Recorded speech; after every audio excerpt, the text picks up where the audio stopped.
Hello friend, आइए एक नए टॉपिक पर चर्चा करते हैं। जहां से हमने पिछले वीडियो में छोड़ा था उसी से आगे बढ़ते हैं। पिछले वीडियो में हमने बात की थी अकबर के बैरम खां के संरक्षण के अधीन जो टाइम था उसका 1556 से 1560 तक। तो ये पूरा टाइम अकबर बैरम खां के संरक्षण में रहा। अब उसी के आगे बढ़ते हैं। सूरवंश का अंत। अकबर और बैरम खां ने जब दिल्ली पर उनका पूरी तरह से अधिकार हो जाता है तो अधिकार करने के बाद तो बची हुई जो सूरवंश की शक्तियाँ होती हैं वो चाहते थे कि सूरवंश को पूरी तरह से समाप्त कर दिया जाए। तो अब उनका पूरा जो है फोकस सूरवंश के अंत की तरफ हुआ और इस समय जो है सूरवंश में सिकंदर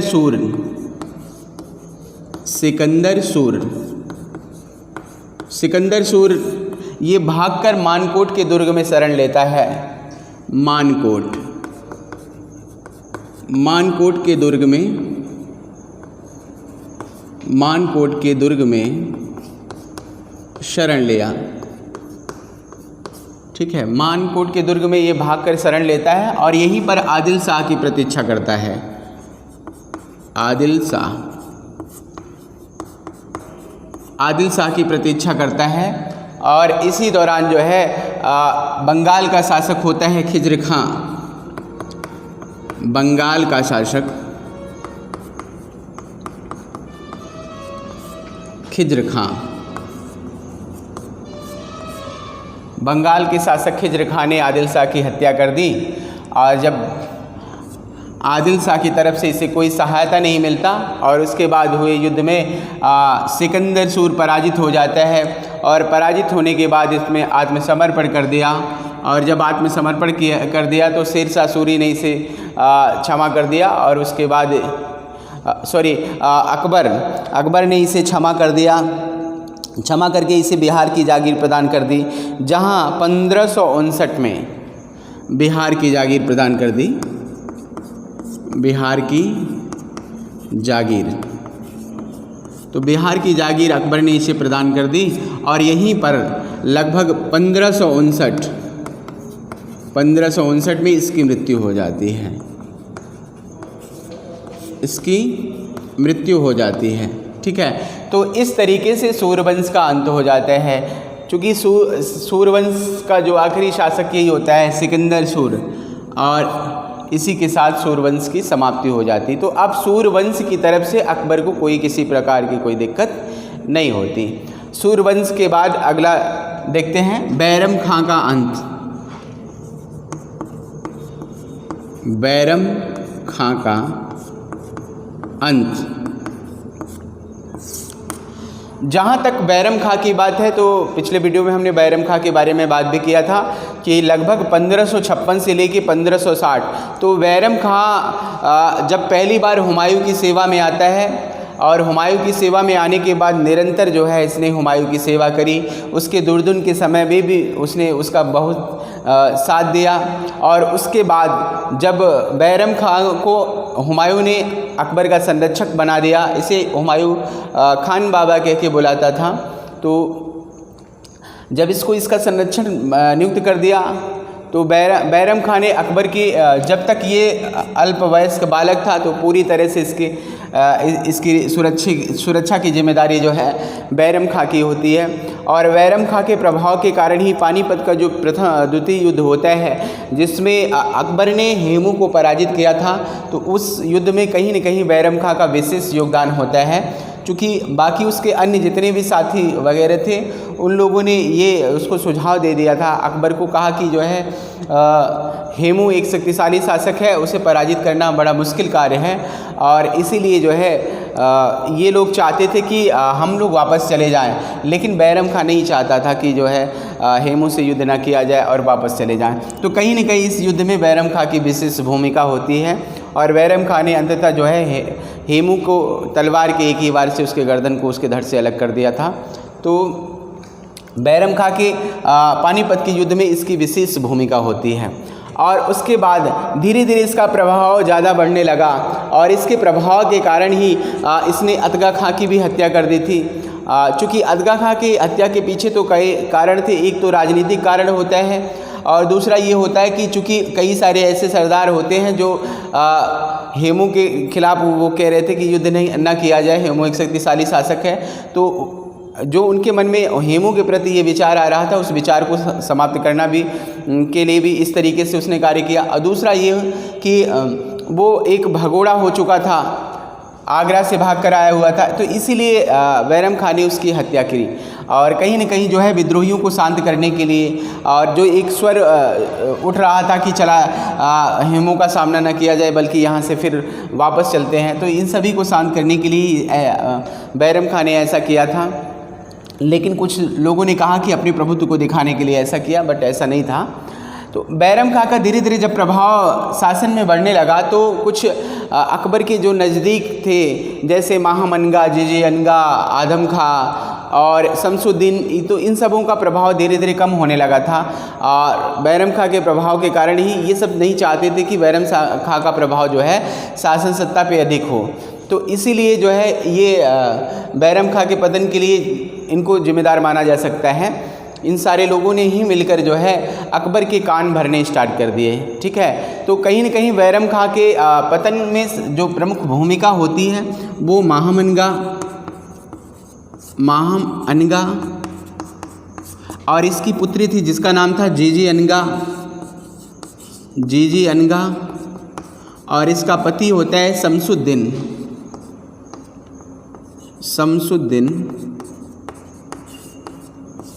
और हमीदा बानो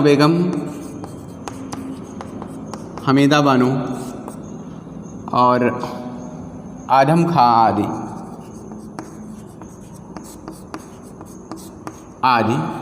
ये सारे लोग कहीं न कहीं बैरम खां के पतन के लिए जिम्मेदार होते हैं। चूँकि बैरम खां के होते हुए इनका प्रभाव शासन सत्ता पे नहीं होता। और दूसरी बात ये होती है कि जो बैरम खां था ये सिया संप्रदाय को मानने वाला था। सिया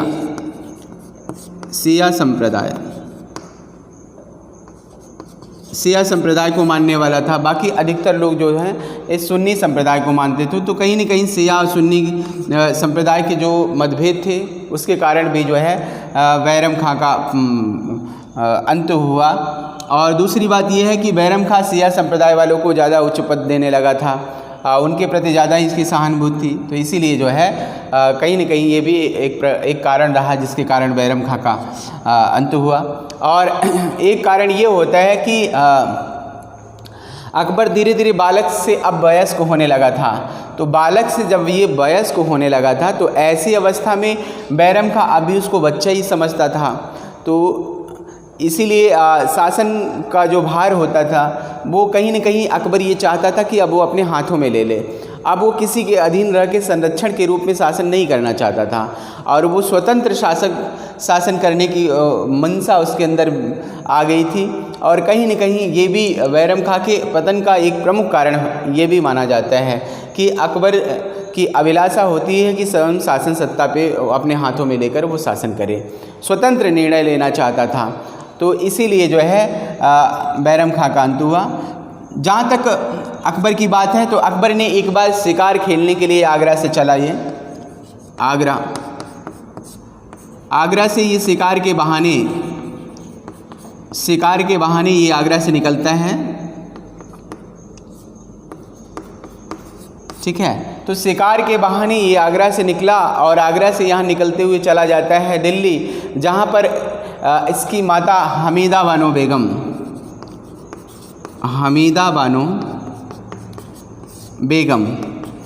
जिसको एक अन्य नाम से जानते हैं मरियम मकानी। तो कहीं न कहीं मरियम मकानी की तबीयत खराब थी, तो इसी को देखने के बहाने ये चला जाता है दिल्ली। और दिल्ली जाने के बाद हमीदा बानो बेगम और कुछ अन्य महिलाएं जैसे माहम अनगा, जीजी अनगा वगैरह, तो इन सभी के जब संपर्क में ये जाता है तो कहीं न कहीं ये सारे लोगों ने बैरम खां के खिलाफ़ इसके कान भरे। और अकबर स्वयं भी चाहता था कि जो है बैरम खां को हटाया जाए वकील के पद से, चूँकि उस समय वकील का पद सबसे सर्वा माना जाता था। एज ए प्रधानमंत्री शासन की सारी शक्तियाँ इसी में निहित होती है। तो इसीलिए जो है ये इसको हटाने के लिए एक आदेश जारी करता है वहाँ से बैरम खां के खिलाफ़। और इसने कहा बैरम खां से कि अब शासन सत्ता मैं अपने हाथों में स्वयं लेना चाहता हूँ और इसके बाद आप मक्का की यात्रा करो। तो बैरम खां को कहीं न कहीं ये बात बड़ा नागवार लगी, लेकिन फिर भी चूँकि बादशाह का ये आदेश होता है तो उसको राज शासन का आदेश मानकर बैरम खां जाने के लिए तैयार हो जाता है। कहा ठीक है कोई बात नहीं, मक्का की यात्रा हम करेंगे। तो ये जाने के लिए जब तैयार होता है बैरम खां, तो इसके विद्रोही ये चाहते थे कि ये जल्दी से जल्दी जो है दिल्ली छोड़कर चला जाए। तो जल्दी से जल्दी चूँकि इनमें अब भी कहीं न कहीं ये असंतोष व्याप्त था, ये इनके मन में एक ये भावना थी कि कहीं ऐसा न हो कि अकबर के विचार बदल जाए। तो इसलिए ये चाहते थे कि ज़्यादा से ज़्यादा जल्दी बैरम खां यहाँ से चला जाए। तो इसीलिए जो है इन लोगों ने क्या किया कि बैरम खां के खिलाफ़ पीर मोहम्मद को नियुक्त करवा दिया। पीर मोहम्मद ठीक है, पीर मोहम्मद जो कि बैरम खां का पीर मोहम्मद के साथ बैरम खां की पटती नहीं थी। बैरम खां कहीं न कहीं इसका विरोधी था और इसके पहले बैरम खां के अधीन ही पीर मोहम्मद काम कर चुका था। और उसके बाद इसको एक बार राज से निकाल दिया गया था। तो कहीं न कहीं जब पीर मोहम्मद को इसके खिलाफ़ नियुक्त किया गया, सेना की एक टुकड़ी लेकर पीर मोहम्मद इसके पास जाता है। तो ये चीज़ें देखकर कहीं न कहीं इसके मन में जो है बड़ा इसके प्रति बड़ा क्रोध जागृत हुआ और इसने मुग़ल सेना का सामना करने का मन में विचार बना लिया, मुग़लों से प्रत्यक्ष संघर्ष करने का विचार मन में बना लिया। और ऐसी अवस्था में दोनों के बीच में तिलवाड़ा का युद्ध होता है। ठीक है, तिलवाड़ा का युद्ध। ठीक है, तिलवाड़ा, ये पूछा जाएगा तिलवाड़ा का युद्ध किसके किसके बीच में हुआ था। तो ये जानते रहिएगा, एक तरफ तिलवाड़ा के युद्ध में मुग़ल सेना होती है और दूसरी तरफ जो है बैरम खां होता है। तो तिलवाड़ा या दिलवाड़ा इसको कहते हैं, स्थान था लगभग 1560 में। शमसुद्दीन अतगा खां इसके विरुद्ध होता है। शमसुद्दीन अतगा खां, शमसुद्दीन अतगा खां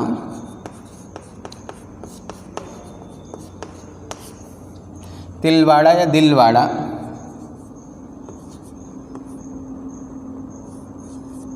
दिलवाड़ा। ठीक है,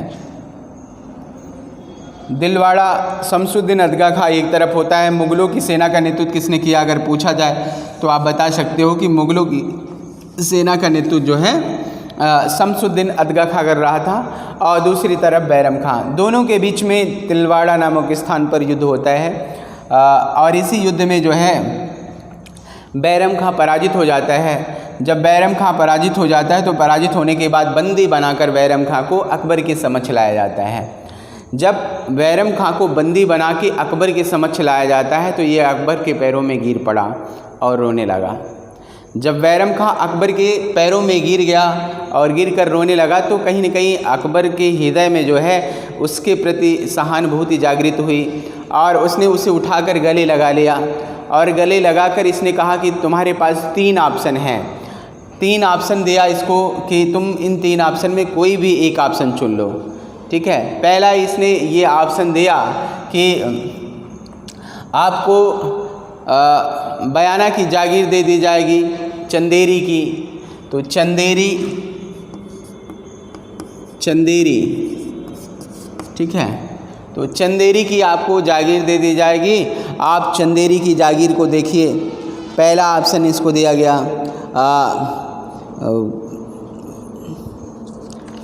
पहला ऑप्शन चंदेरी की जागीर को देखने के लिए दिया गया बैरम खां को।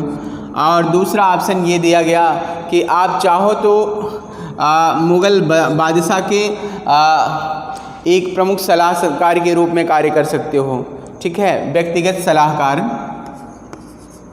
व्यक्तिगत सलाहकार, सलाहकार। तो व्यक्तिगत सलाहकार के रूप में भी आप कार्य कर सकते हो। और तीसरा ऑप्शन ये दिया गया कि आप मक्का की यात्रा कर सकते हो। ठीक है, मक्का की यात्रा। तो तीसरा ऑप्शन इसको दिया गया मक्का की यात्रा करने का। तो इन 3 ऑप्शन में चाहे बयाना चंदेरी की जागीर देखे, चाहे व्यक्तिगत सलाहकार के रूप में रहे और चाहे मक्का की यात्रा कर सकता है। ठीक है, तो इसमें से जो है बैरम खां ने मक्का की यात्रा करना उचित समझा और कहा कि मैं मक्का की यात्रा करना चाहता हूँ। तो अकबर ने इसके मक्का जाने की पूरी व्यवस्था करी और ये सपरिवार मक्का की यात्रा के लिए निकलता है। मक्का की यात्रा के लिए जब ये बैरम खां निकलता है तो उसी दौरान रास्ते में एक अफगान महमूद नामक व्यक्ति होता है, उसने जो है बैरम खां की हत्या कर दी। ठीक है, तो इस तरीके से बैरम खां का अंत हो जाता है। जब बैरम खां की हत्या उसने की तो उसके बाद इसके जो भी सारे धन वगैरह थे उन सभी को लूट लिया। स्थिति इनके परिवार की बड़ी दयनीय हो जाती है। इतनी इसकी पत्नी होती है सलीमा बेगम और पुत्र होता है अब्दुल रहीम। दोनों किसी तरीके से अहमदाबाद पहुँचे और उसके बाद जो है अकबर दोनों को अपने पास बुलाता है और बुलाने के बाद जो है बड़ा उसे उनके प्रति सहानुभूति जागृत होती है और इसने बैरम खां की विधवा पत्नी सलीमा बेगम से इसने अपना विवाह कर लिया। ठीक है, अकबर ने सलीमा बेगम के साथ विवाह कर लिया और इसके पुत्र अब्दुल रहीम को खाना का बाद में पद देता है और ये आगे चलकर एक इसका योग्य सेनापति हो जाता है। ठीक है, तो बैरम खां की विधवा पत्नी और उसके पुत्र को अपने संरक्षण में लेता है और पुत्र को पुत्र कह के पुकारता है। ठीक है, तो इस तरीके से बैरम खां का अंत होता है।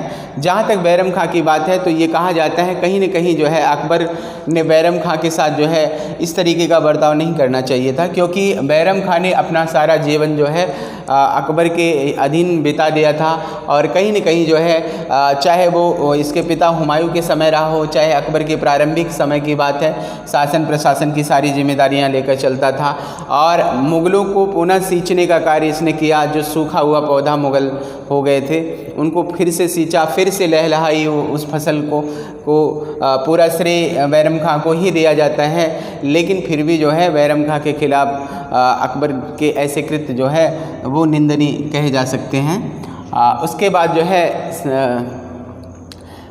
बैरम खां के अंत के बाद अकबर ने अपना साम्राज्य विस्तार प्रारंभ किया। आइए अब उसके साम्राज्य विस्तार पर चर्चा करते हैं। हाँ, आइए अब आगे देखते हैं। साम्राज्य विस्तार से पहले थोड़ा सा एक और पॉइंट है उस पर चर्चा करते हैं। पर्दा शासन इसको एक और नाम से जानते हैं, चाहे पर्दा शासन कहे चाहे पेटीकोट शासन। ठीक है, या पेटीकोट शासन। ठीक है, चाहे पर्दा शासन कहे चाहे पेटीकोट शासन। ये पर्दा शासन या पेटीकोट जो शासन होता है इसका जो टाइम होता है वो 1560 से लेके 1564 तक का जो समय होता है ये पेटीकोट शासन के नाम से जाना जाता है। बैरम खां का जब अंत हो जाता है 1560 में, बैरम खां के अंत के बाद शासन सत्ता पर इनका प्रभाव ज़्यादा हो जाता है, जिसमें राजमाता हमीदा बानो बेगम,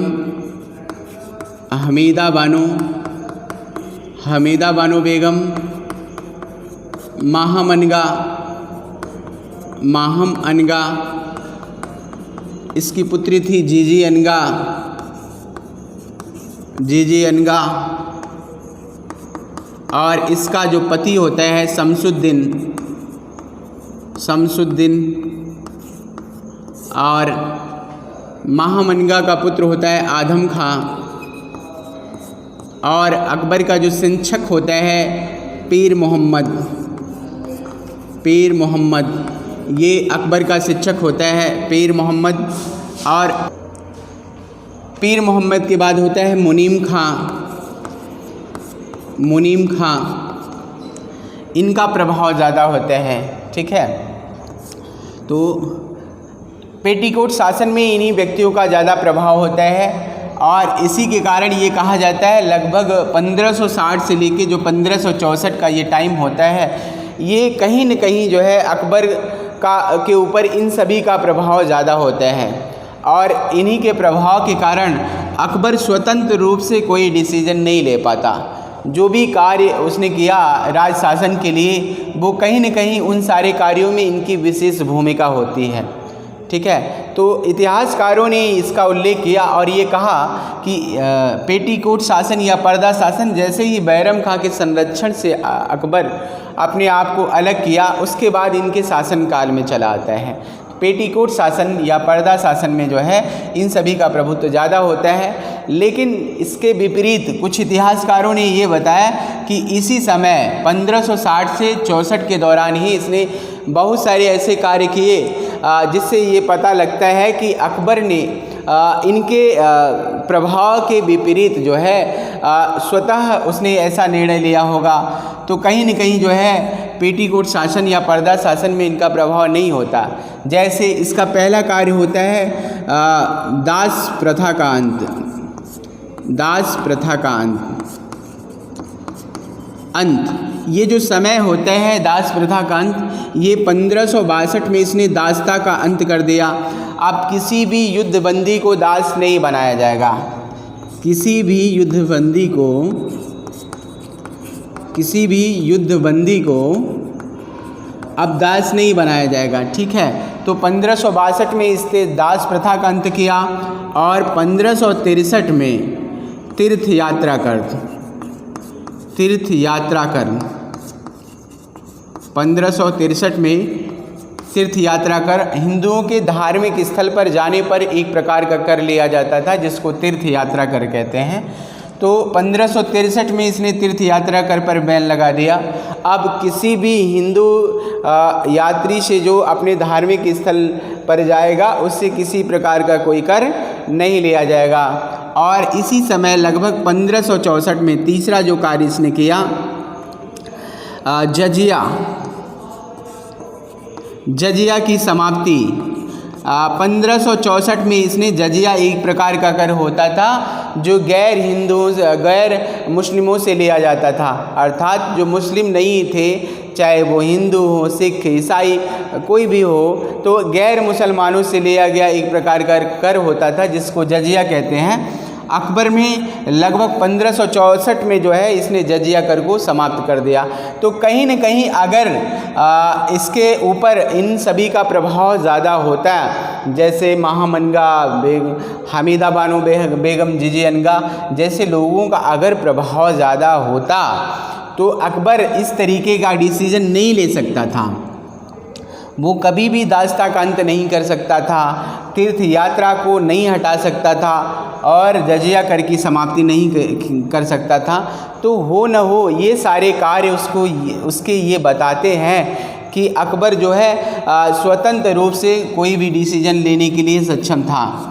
ठीक है, तो जब कभी अगर आपसे पूछे तो ये आप बता सकते हो कि अकबर जो है ये स्वतंत्र डिसीजन लेने के लिए सक्षम था और ये इनके प्रभाव में नहीं होता। और जबकि कुछ इतिहासकारों ने ये भी बताया कि पेटीकोट शासन का जो समय है वो 1560 से लेके 64 नहीं होता, बल्कि इसका शासन 1560 से लेके 1562 यानी 2 वर्ष के लिए होता है। ठीक है, 2 वर्ष तक ये इनके प्रभाव में रहा। ठीक है, और जिस पर ज़्यादा प्रभाव महामनगा का होता है। ठीक है, जो महामनगा इसकी धाय माँ थी। धाय माँ का मतलब होता है एज ए दाई की तरह जो उनका बालक का लालन पालन करती है, प्रारंभिक अवस्था में उसकी देखभाल करती है। तो कहीं न कहीं महामनगा का प्रभाव इस पर ज़्यादा होता है क्योंकि बचपन में उसने इसको पाला था। तो इस प्रभाव के कारण जो है 1560 से 62 तक जो है महामनगा का प्रभाव होता है। और इसी दौरान इसका महामनगा का एक पुत्र होता है जिसका नाम होता है आदम खां। तो आदम खां महामनगा का पुत्र था और इसका भी लालन पालन जो है अकबर के साथ हुआ था। प्रारंभिक अवस्था में आदम खां और अकबर दोनों एक साथ खेला करते थे। ठीक है, चूँकि महामनगा इसकी धाय माँ होती है तो दोनों एक साथ खेला करते थे। तो ऐसे कहें तो दोनों में मित्रता थी, दोस्ती थी। तो इसीलिए जो है आदम खां का भी प्रभाव जो है शासन में ज़्यादा होता है।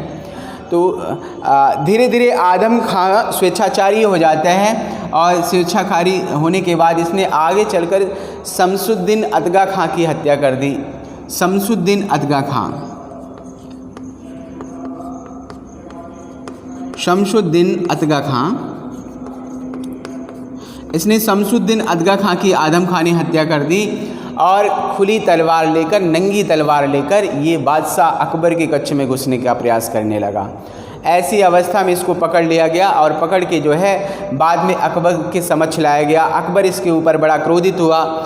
जब अकबर इसके ऊपर क्रोधित हुआ और इसको समझाने लगा तो उसी दौरान इसने जो है अकबर के हाथ पकड़ने की कोशिश की।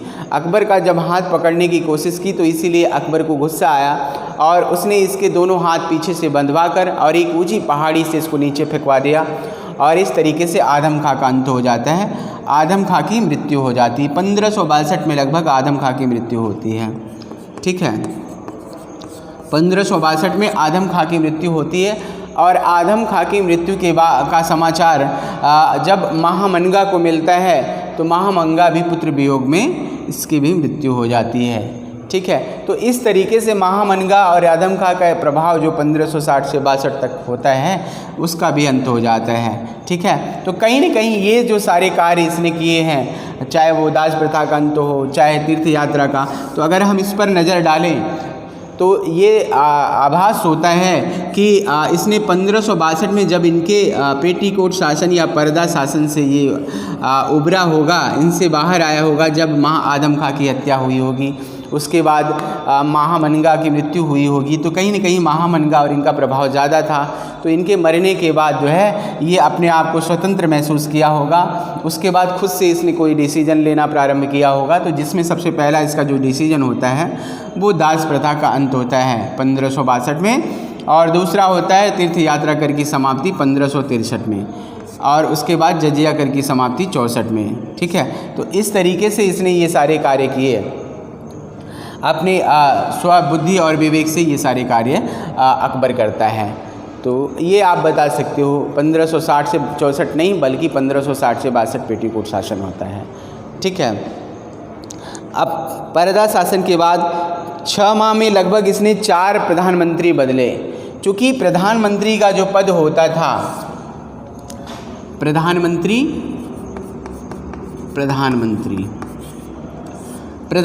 का जो पद होता था, ये उस समय जो है शासन सत्ता पे इसका प्रभाव ज़्यादा होता था। ठीक है, जिसको वकील भी कहते थे। ठीक है, वकील सल्तनत कहा जा सकता है इसको। तो इसका कहीं न कहीं शासन सत्ता पे प्रभाव होता था। प्रारंभिक समय में अकबर ने प्रधानमंत्री बैरम खां को बनाया था। तो पहला जो प्रधानमंत्री होता है वो बैरम खां होता है। ठीक है, बैरम खां ही शासन के सारे कार्यभार देखता था, पूरे अधिकार बैरम खां के अंतर्गत थे। तो बैरम खां कहीं न कहीं थोड़ा सा स्वेच्छाचारी हो जाता है, और इस स्वेच्छाचारी के कारण जब बैरम खां स्वेच्छाचारी हो जाता है तो इसी स्वेच्छाचारी के कारण जो है आगे चलकर अकबर ने क्या किया कि इस प्रधानमंत्री को जो है थोड़े थोड़े अंतराल में प्रधानमंत्री के पद को बदलने लगा। एक व्यक्ति के बाद दूसरे व्यक्ति को प्रधानमंत्री बनाया जाता था। तो बैरम खां के बाद जो अगला प्रधानमंत्री बनाया गया वो शमसुद्दीन को बनाया गया। शमसुद्दीन, ठीक है, शमसुद्दीन को पहला प्रधानमंत्री बैरम खां के बाद बनाया गया प्रधानमंत्री। ठीक है, तो बैरम खां के बाद पहला जो प्रधानमंत्री बनाया गया वो किसको बनाया गया? शमसुद्दीन को बनाया गया। और इसी के साथ एक साथ 2 प्रधानमंत्रियों का उल्लेख मिलता है। ये एक साथ 2 प्रधानमंत्रियों को बनाने की जो परंपरा थी, इस परंपरा का प्रारंभ जो है अकबर ने ही किया, और पहली बार इसने एक साथ 2 प्रधानमंत्रियों की नियुक्ति की। पहला तो होता है शमसुद्दीन का, इसने पहली बार नियुक्ति की, और उसके बाद दूसरा प्रधानमंत्री की नियुक्ति इसने महामनगा के रूप में की, महामनगा। ठीक है, तो दूसरा जो प्रधानमंत्री होता है वो कौन होता है? तो वो महामनगा होती है। एक साथ दो प्रधानमंत्री बनाए गए, शमसुद्दीन और दूसरा महामनगा। तो जब कभी अगर आपसे पूछे कि मुग़लों में पहली बार एक साथ दो प्रधानमंत्री किसको बनाया गया, तो आप बता सकते हो कि शमसुद्दीन को पहला प्रधानमंत्री और उसके साथ जो है महामनगा को भी प्रधानमंत्री बनाया गया। तो ये दोनों लोग जो है एक साथ प्रधानमंत्री बनाए जाते हैं और यहीं से जो है एक सिस्टम थोड़ा सा अलग बना दिया गया प्रधानमंत्री का, और बार बार जो है प्रधानमंत्री के पद को ज़्यादा दिन तक एक व्यक्ति के अधीन अकबर नहीं रहने देना चाहता था, जिससे जो है एक व्यक्ति स्वेच्छाचारी न हो जाए, वो अपने अधिकारों का गलत इस्तेमाल न करने लगे। इसलिए जो है अकबर थोड़े थोड़े अंतराल में जो है इन प्रधानमंत्रियों के पद को बदलता रहता था और इनको अलग अलग प्रधानमंत्री के रूप में नियुक्त करता था। ठीक है, तो इस तरीके से प्रधानमंत्री के जो कार्यकाल हैं लगभग 6 महीने के अंदर इसने लगभग 4 प्रधानमंत्री बदले। ठीक है, तो ये जानते रहिएगा। तो इस वीडियो में आज तक के लिए इतना ही। धन्यवाद।